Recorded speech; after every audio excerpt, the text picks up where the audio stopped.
后来过来是这个台铁南回线电气化将全线来通车，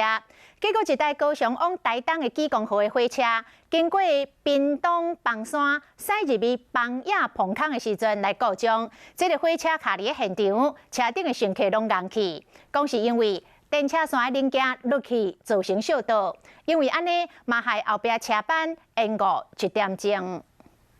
请大家在座位上耐心等候。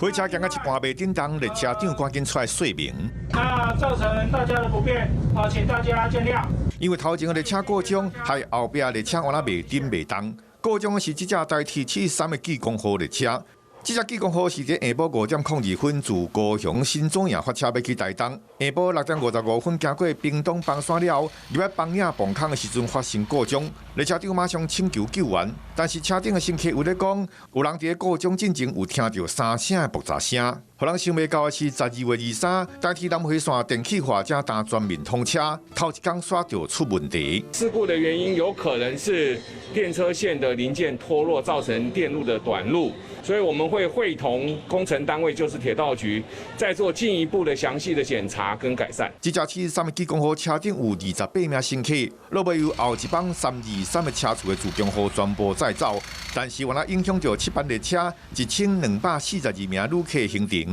故障伫点外钟了后排除，南回线才总算又搁恢复通车。